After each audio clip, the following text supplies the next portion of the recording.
Hey guys, Erin here.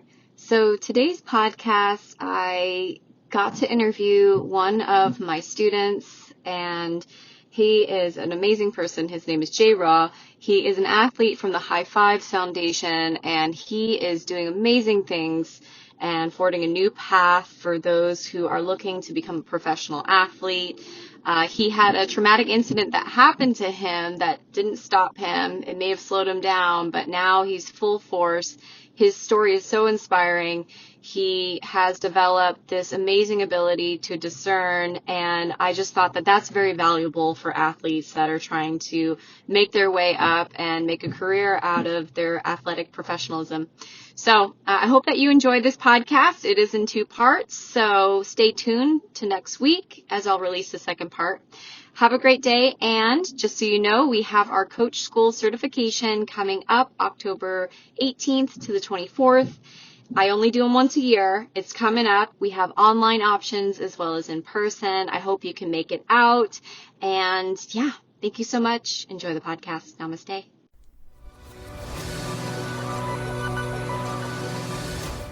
Hello, everybody. Welcome back to Thrive Yoga and Fitness. This is Erin, and this is Thrive Yoga Fit Transformational Coaching.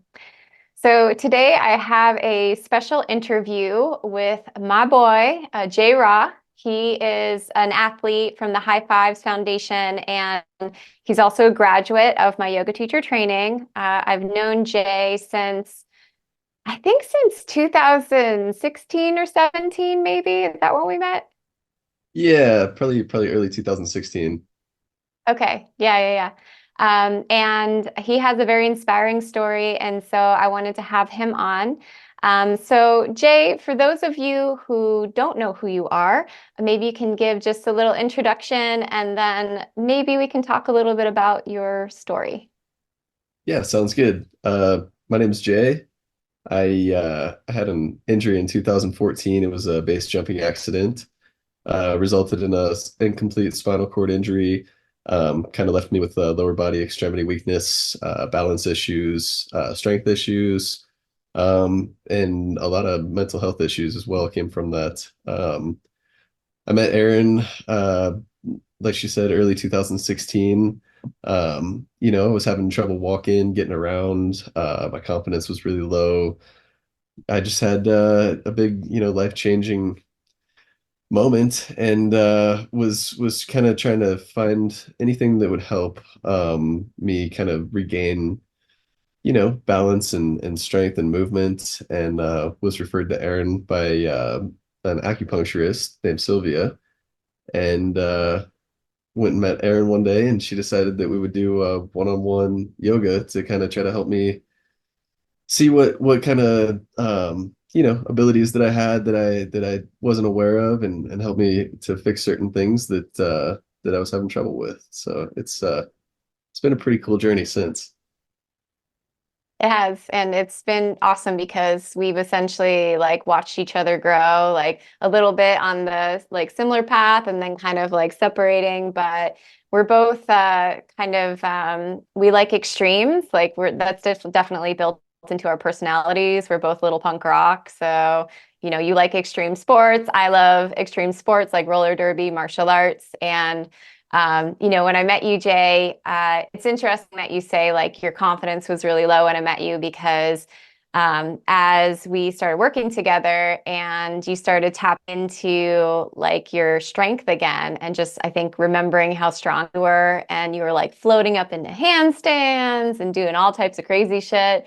And I remember after one session when we started to do that stuff, because I didn't know everything that you could do. And I think that you were in the same boat, but as a teacher, I wanted to like kind of push you, and you always have, you always have, and you always had a great attitude. Like you just have this like, all right, what's next? Like, I got this, like, let me try.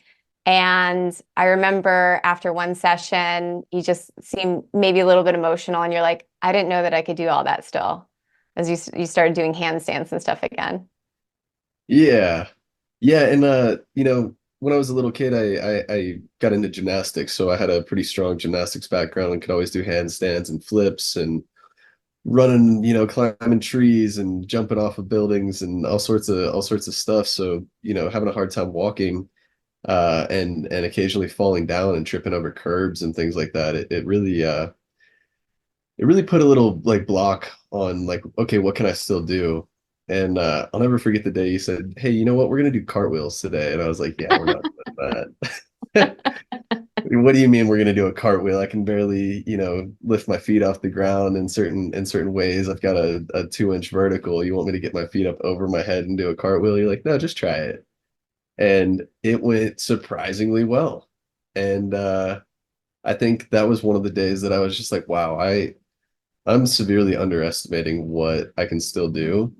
And I think that, with you being confident that we could find a way to make it work, even if it's not beautiful and pretty and doesn't look great at first, that it still gives us a place to start. And I think that that kind of shattered some of those limitations for me.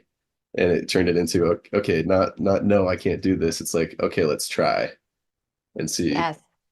Yeah. Yeah. The try word is like such a key word, because it's like, all right, well, let's get curious about this. Let's just see, release expectations and then see where we can take it. And then after that, you started doing so well. And I remember this, I'm going to tell the story. So I remember I asked you about yoga teacher training. And you were like, the first time you were like, oh no, I got all this stuff going on. Okay. I was like, all right, all right, all right. And then like next year came around and I remember I timed it like very specifically. And I asked you a few questions before I asked you about it. I said, oh, like, what are you doing this summer? And you're like, I don't think I have much going on. I was like, oh, are you sure? Like no vacations or anything? And you're like, yeah, I'm like actually pretty clear. I was like, oh, okay. I was like, so then you can sign up for yoga teacher training. And you're like, you know what? I ran out of excuses. And then you signed up. Yep. Yeah. Yeah, I do remember that actually. It was another one of those things. It was like, I'm not sure if this is for me. I don't know if I want to do this. It's a big commitment. And I think it also had to do with that confidence that's still, because even though I had some breakthroughs, it was still kind of like, I needed a little coaxing and a little bit of push to really kind of believe that, okay, yeah, this is for me, or I can do this, you Mm. know. Yeah.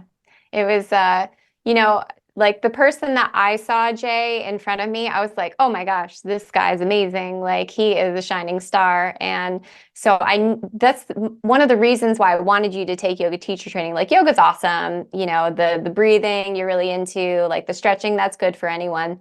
But the main reason for you was like, man, I see this superstar in front of me, this like mega athlete, and I just thought like going through this process, is sort of like putting you into the fire and just kind of melting off all these stories. Like you said, an accident like you had is really going to affect your mental and emotional health. And, I think that maybe that's not something that's as talked about, with adaptive athletes. Am I right?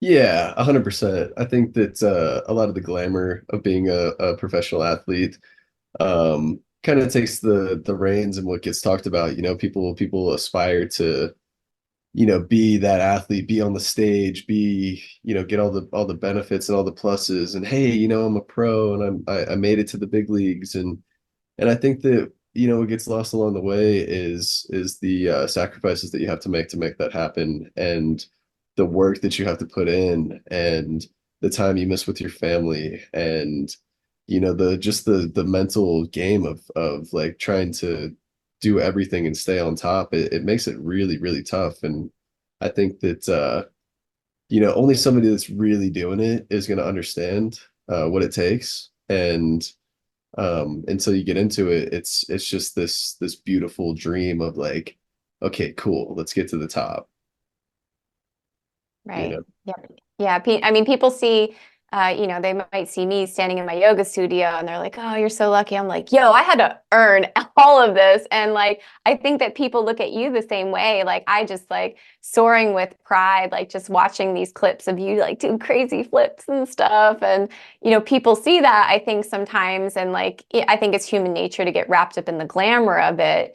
But what I really love about, just some of the things we've talked about and kind of the direction you're going in is, just telling like the real story behind it. Because yeah, sure, like you are an inspiring person, Jay. Like where you just keep on getting more inspiring. But even like when I first met you, I was like, this dude's awesome. But what I really love about you too is that you're authentic and like you'll share the different parts. And I think that that's helpful because it makes it more real rather than just like an Instagram reel or a TikTok. It's like, well, no, I'm a whole ass person. I have fluctuating emotions. Like I'm dealing with something that's like difficult for anyone to deal with. And like that's the reality. So it's like if you sign up for being a professional athlete, like you also have to kind of look at some of these other things. Yeah, 100%. And I also get that a lot. The like, wow, that's like you're so lucky to be doing this, or like you're crazy. Like, why are you jumping off of cliffs? And like, oh man, you're doing spins and backflip. It's like, I feel like the Instagram perception, like you say, a lot of us put our best foot forward online and just show the highlight reels, so to speak. And you don't really get that behind the scenes look of what it takes. You know, for me, I think that a lot of these things that I do that look like I'm pushing the limits because I am in a way, but I start really, really small, and I spend a lot of time out there. I spend a lot of hours, day after day, just kind of perfecting one thing and doing it over and over and over again until I'm confident with it, and then scaling that up progressively to the point where, when I post a video going over a 50, 60 foot jump and doing a spin or a flip or jumping off of a cliff, all of those things are a culmination of a lot of time that I've put into it, and a lot of falling, a lot of fails, a lot of work, like mentally, like, okay, getting up on the top of this thing and looking at it and saying, do I want to jump off this? And if I'm not feeling it, backing down, and getting off and Mm, going over to something smaller and doing that again and again until I feel like, okay, this is easy. Like I have this, I can do this every single time. I don't have to wait and pause and deal with that fear and let that anxiety and that adrenaline rush through me before, going off. Now it's just comfortable. Now I can do this. So now let's get back on the bigger thing and see, do I still feel like this is going to be dangerous and I might get hurt? Or do I feel like, no, I've got this? And if it's mm, the second one, then I do it, and if not, mm. then maybe it's just not for me today. Right. Yeah. And that's going to change day to day, right? And it sounds like you put a lot of weight on where your mental and emotional state is at. So the thought that you have that would make you actually kind of like go for it would be something like, that's easy, I got this type of thinking. And what's the feeling? So I think, for any type of progression, it's always been for me anyways. I think about two things. One, I think about, am I doing this just because my friends are here and the camera's out? Or Mm, am I doing this because I know I've got this, I want to do this, this is making me happy. And I think staying in that and not forgetting, like, that Instagram is just online, and that, like, if I get hurt doing this, no one but me and my family is going to care, because there's a right. million other people doing a million other cool things. And do I want to do this just to be the next cool thing, And I've always been the type of person that, we didn't have GoPros growing up. We didn't have all the cell phone videos and the Instagram and all this like viral, people trying to get the clips. So I was climbing up onto roofs of schools and jumping building to building, like without cameras. So it's very, very much been like an authentic part of like me just trying to do something because it makes me happy, and I enjoy that. And I think that it's been cool through my journey seeing other people enjoy that. So it helps Right. me to kind of push myself in a way that it gives it more purpose than just like, oh yeah, I'm gonna go, jump off this bridge or whatever.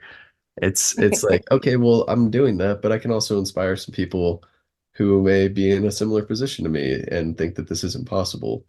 So I think that those Mm, thoughts go through my head when I'm doing these things. But yeah, I don't know. It just needs to feel right. It needs to feel good, and I need to be comfortable with backing off and comfortable with saying, yeah, this makes me scared. I don't feel like doing this today.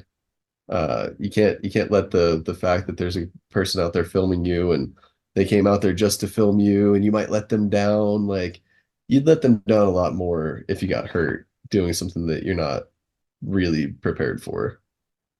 Yeah, and certainly the risks that you take are like really big. So really tuning in with your heart because what you do, the extremeness of it, and it's awesome. But you have to have that mind and heart like connection when you're going forward into something because obviously you're doing something physical, but and your body's going to respond to your emotional state. So I have a question for you. Now, I think that really going for it and doing, these like big awesome tricks, that is going to have an impact on your confidence and your mental emotional state. And I know for me, I've done exactly one jump. And I know that I was scared out of my mind and I felt like I couldn't breathe half the time. And then I was finally like breathed. And afterwards, I felt like I run through a brick wall. Like I just felt amazing, just like all the happy chemicals, and I just felt so confident. But that was kind of an example of me like forcing myself to do it. If I was doing any tricks, no, absolutely not. So there's that aspect of kind of pushing and doing something physical to have an impact on the mental and emotional state. But there's also working on the mental and emotional state to be able to do the physical. So we've done a bit of coaching together, which is awesome. And you're a complete natural at this. So I guess, can you tell me like how that has impacted your jumps, like doing maybe some of like, and maybe not even the coaching, though that might come into play, but working on the mental and emotional stuff first and then jumping and then like kind of flipping and reversing it. Does that make sense? Yeah, put your thing down, flip it, Okay. and reverse it. Like Missy Elliott, I'm saying. Yeah. No, I think that so there's a couple different ways that I go into some of this stuff. Particularly there was a jump that I wanted to do. It was a 720, so it's two full 360s in the air before you land. And I'd been doing a 360 for like about a year, and I had been over rotating that. So when I over rotated it, I almost landed backwards, which would have been a 540. And I got it into my head that, okay, well, that trick might be unlocked for the next one. So once I got the 360 down to where I was landing it, every time I could control it from different speeds, different distances, shorter, longer, speed up the rotation, slow down the rotation. I felt confident that I had control of that spin. I was like, okay, let's step it up, but let's step it up and just do the 540. So I added a 180-degree twist into that. And the first time doing it, it's terrifying. You don't know what you don't know. You don't know what it's going to feel like when you land. You don't know what the spin's going to feel like because it's all new. But I found that after you try it the first time, you, that fear barrier breaks down and it becomes smaller and smaller and smaller because now that Mm, you've done it and you've fallen, you realize that the fall isn't as bad as what your mind might have been telling you, and that you came really close to landing it. I landed on the ski, I rode backwards, and I fell. And I was like, okay, I can do this. 100% I can do mm, this. And so then mm. it becomes you have that knowledge and that information from what you've learned from that fall, from that attempt, and you take that and you apply that information. Okay, what do I need to fix? What did I do wrong? How can I tighten this up? And that helped me to be able to persevere and land that trick eventually. And through trying that trick, I over rotated that and almost landed 720s. So now I not only pushed the barrier for the one trick, but I began the work on the second trick. And I spent a lot of time with visualization. I sat on my couch and I closed my eyes and I imagined going through the spin and what it was going to look like and what I was going to see, like the ground, the sky, and then the ground again. And now I'm landing. And I visualized it for months. I rolled Wow, around on the floor. I rolled over my couch. I watched videos. I like I watched can my picture that. yeah, and I talked to friends who had done that on skis, because I'm in a realm where nobody's ever done anything like this on the sit ski.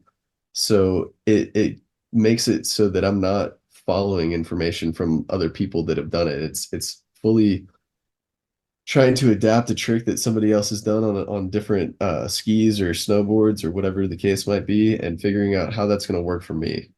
And by the time I actually tried it, I had thought about it for so long and I waited for so long, and there was just a day where I felt I should try this today. Today's the day. And I didn't have any cameras out there. I didn't have anybody with me. And I just sat on top of the jump line and I looked at it and I visualized it. And I just said, okay, I'm going for this. And my heart started racing and I realized, okay, I'm still nervous. So I sat there for a second and I breathed through it. I allowed that adrenaline, I allowed that fear to kind of course through me, and I processed that to the point where my heart stopped pounding and it started just getting back to a normal pace. And I could feel that energy and I could feel everything. And now it wasn't working against me, it was working with me. And Mm, I was able to slow that down and allow that, because adrenaline is a tool. It's something that sharpens our senses, it sharpens our mind. Everything that you're doing now becomes a little bit more clear. And if you don't use that, because there's a fear aspect to it too, everything inside you is kind of starting to shake, and you get the nervous feeling. But if you realize that that's there to help you, it's part of you, then you can allow it to be your friend, and you can kind of use that to help you move forward, instead of hold you back and say, okay, you know what, not today, not right now. mm. Glad I didn't do that. It's like, okay, I got this. And I ended up landing it my first try. And it had taken me probably 25 to 30 tries to do the 540 and 15 to 20 tries to do the 720 or the 360. And when I landed it, there was a group of ski patrollers on the other side of the jump that I couldn't see from the top. And I rode up to them and I was like, hey, did you guys see that? And they said, yeah. I was like, did I just do two spins? Because I just couldn't believe it. I thought that maybe I closed Yeah. my eyes and I did one, and they're like, yeah, no, you did too. And I was like, like, that was crazy. Okay, now it's time to get a buddy out here and see if we can film. And the second time I landed it as well. And I think that wasn't like luck. That wasn't like, I think that it was me taking the time to really make sure I had everything else dialed in before trying it, and going for it, and having that mentality of like, you know, a lot of times when you try something for the first time, you expect to fail, so you do. And it's okay, you want to fail and fail safely, and that's Yeah, okay. Um, right. but for this, I just felt all the way through. I was like, you have to land this. You know, Failing isn't an option. You have to land this. And knowing that if I did fail, it was okay, you know, Mm. but also not giving up on myself halfway through. And I think that all kind of pulled together and created a cool special moment for me. Yeah, that's a what an encapsulation of life there. I mean, what you're describing is a very spiritual experience. It's very kind of tantric, really. It's like internal chaos sort of comes up and you're like, okay, let me just sit with it. Like, how compassionate is that, right? It's ahimsa, it's non-harm, but also love and reverence for yourself and like choosing to stay with you and work with you because and I love what you said. I don't think I've ever heard it put that way. Adrenaline is a tool. You can take it and you can sort of focus it and use it for good, rather than let it consume you and then just, curl up into the fetal position. Like you were able to take some space, take a few breaths, use your yoga tools, right? And then, kind of direct your mind and have your heart open in the whole process and then take control of your mental and emotional state. I mean, that is such a transferable skill too. Whether you're on the top of a mountain or if you're in a boardroom or if you're giving a speech to thousands of people, like being able to control that is pretty rad. Yeah. Yeah, I thank you. I came across that one day when I was base jumping, and I realized that I was really scared, and I realized that I was tensing up. Your muscles get tight.